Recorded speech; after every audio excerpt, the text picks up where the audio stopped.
Welcome to the Homemade Mother. My name is Jasmine, and this is my channel.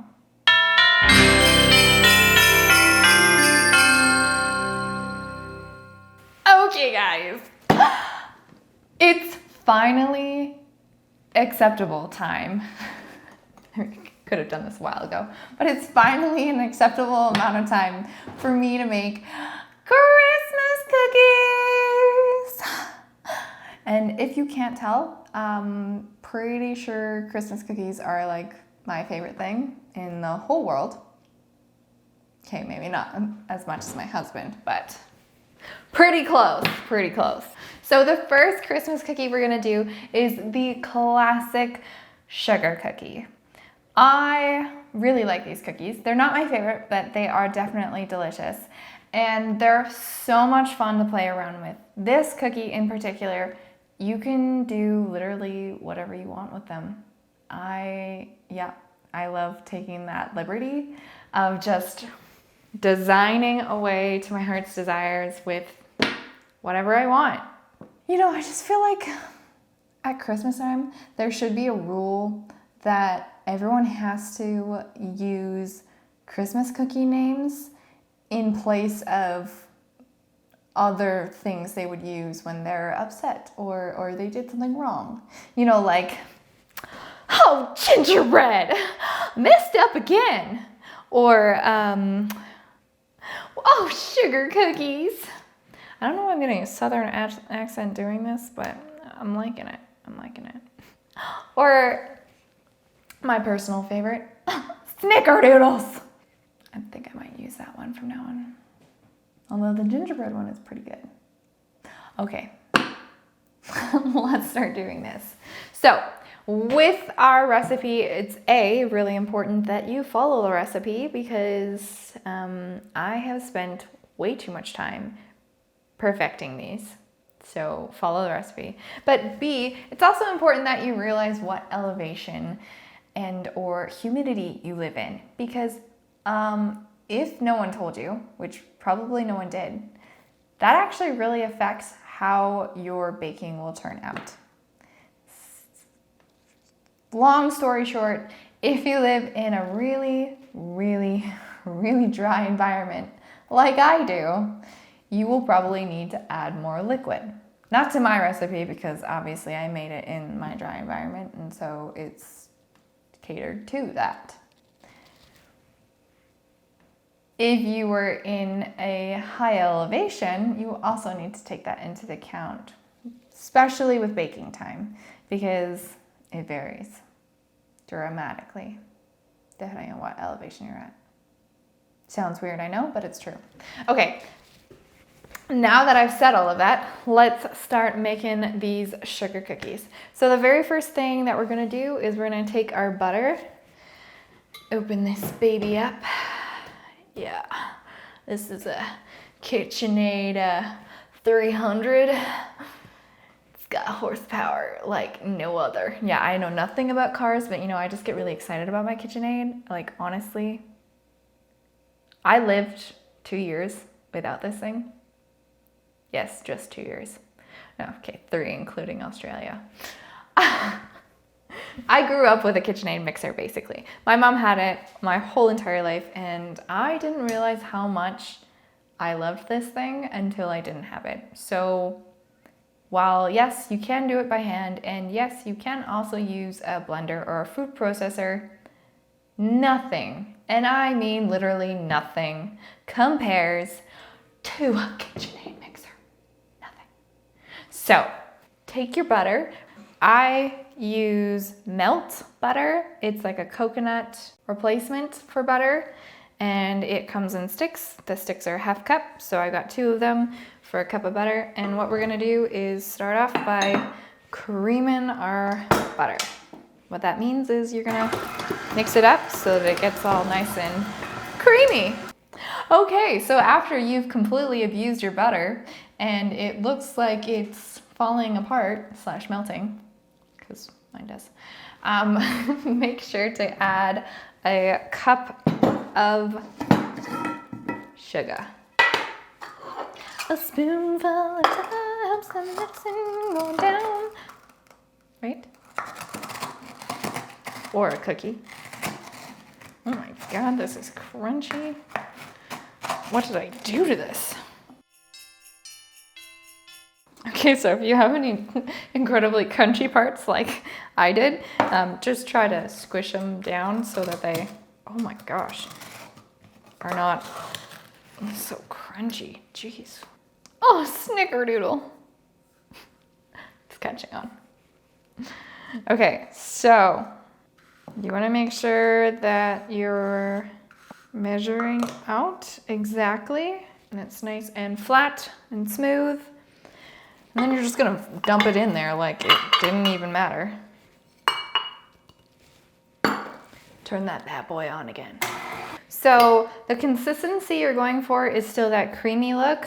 And if there is anything at the bottom, like there's a bunch of sugar down there, I wanna take my spatula and make sure that I scrape that all up and also scrape down the sides. Now we're gonna add our eggs. When you're adding the eggs, I usually do one at a time, put one in, mix it, so. Oh yeah, nice, real good. Just try to get all the egg in the mixer. Okay, this time, let's open this before we crack the egg. Second one goes in. Make sure you don't drop any eggshells in there. So after I've mixed the eggs, I like to scrape everything down, including the beater.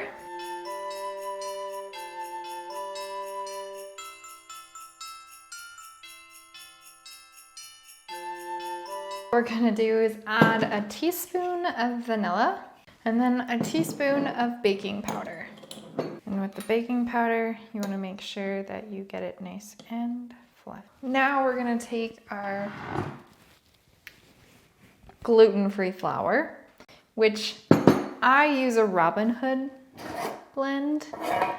I have tried a lot of different varieties, and I have found that Robin Hood's is the best. And we need 2 3/4 cups. Now I like to add my flour a cup at a time and mix it in. It just makes it a little bit easier. So it's at this point in time that we're gonna check on the dough and make sure that it's sticky enough that it's gonna stay together. So this is the consistency that we want. It's not falling apart too easily, and it seems pretty moldable, which is good. If it wasn't like this, depending on if it felt a little bit too wet, I would add more flour. If it felt really, really dry, I would add a little bit more butter. But this is perfect.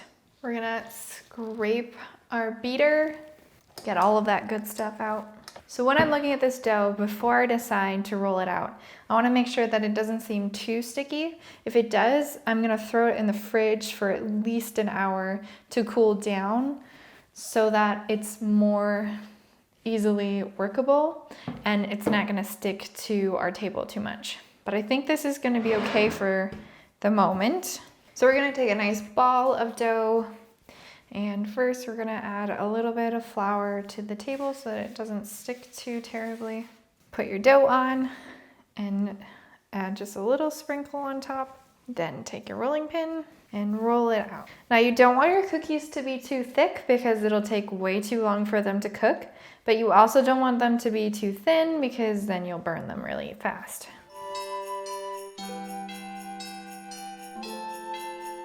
So you want to make sure that your dough is a decent thickness, probably like 1/8 of an inch, maybe 1/4.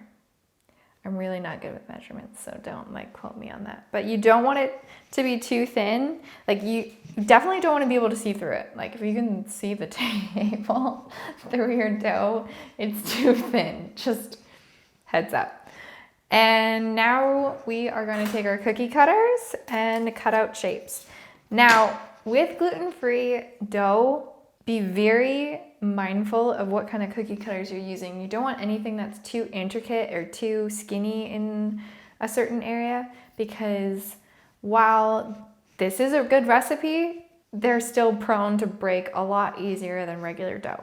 Okay, cut out our shapes. Okay, so basically all of our cookies are separate. And we're just gonna put them on our cookie tray. Now these don't get super big, but you do want to leave a little bit of space between them so that they don't get stuck together.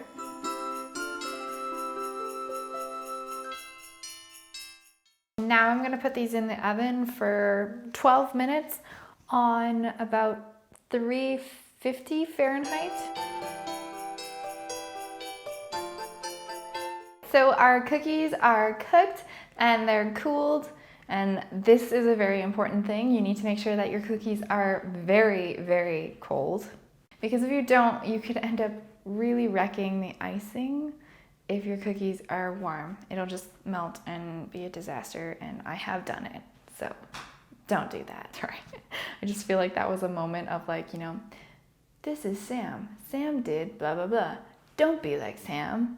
Jasmine one time iced cookies that were warm and it was a disaster. Don't be like Jasmine. Total side note. But I'm using royal icing to ice my sugar cookies. I want 2 different thicknesses of icing. I want an icing that's slightly thicker that won't flow as easily, like it won't dribble. And then I want one that's really soft and flowy. That was a terrible explanation, but we'll go with it. So you want the one that's a bit of a thicker consistency in a piping bag. And you want a circular tip. I have, I believe, number 3 on here. If I can get the lid off. I have number 5 and number 3 on these guys, and I have a bag for each color. So I have my thinner consistency in a bowl, and you want to keep it covered either with saran wrap, which I don't use, or with a damp cloth. This will just keep the icing from hardening. Royal icing, when exposed to air, hardens really quickly, and we don't want that because obviously we want to be able to use it. So cover it. You'll also want some paintbrushes. I haven't used them on anything else, which is important. If you use the paintbrush to paint with paint, you shouldn't use it to bake with cookies. So these are brand new, nice and clean, never been used before paintbrushes. And we're gonna need these to flood the cookies, which I'll explain later. We are gonna start by outlining all of our cookies. So we are going to ice these cookies with outlines and go from there.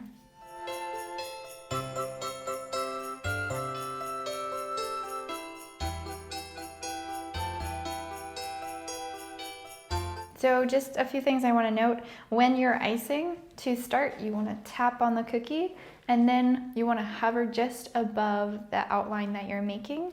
And to finish again, you want to tap the cookie. The other thing is, every time you use a pipe bag, you want to cover the tip with either the little rubber stoppers that I have. If you don't have those, then like with some saran wrap or a damp cloth or something, so that the tips don't get dried out and then you have a problem of the icing not wanting to come out of the icing bag.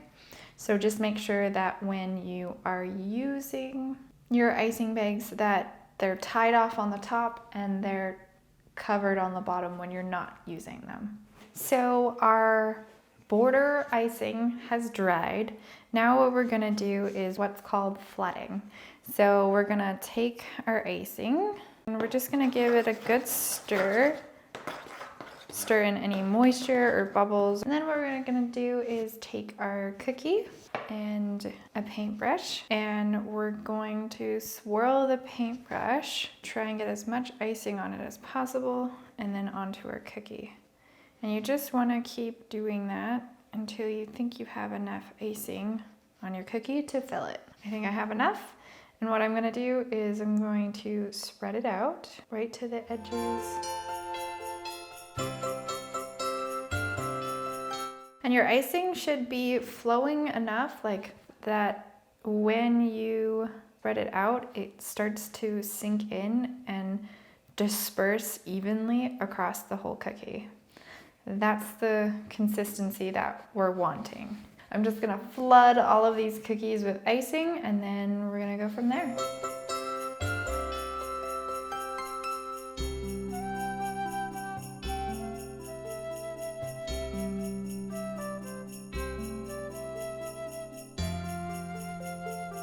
Now that we've got our icing all flooded, what we're gonna do is play around a little bit. So just gonna have some fun doing some designs. This is the fun part. You get to have your own free spirit as your own little zhuzh here and there kind of thing. It's all open for your interpretation. Do with it what you will. Have fun.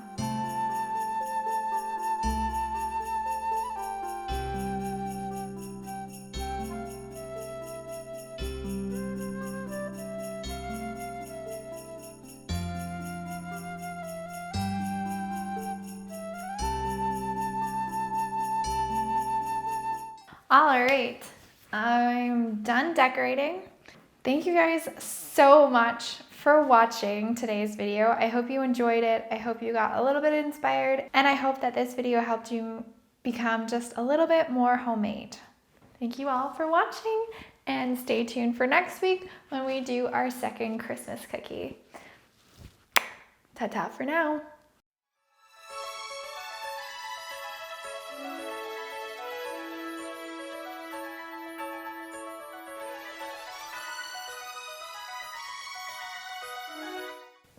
Oh no, I broke one already.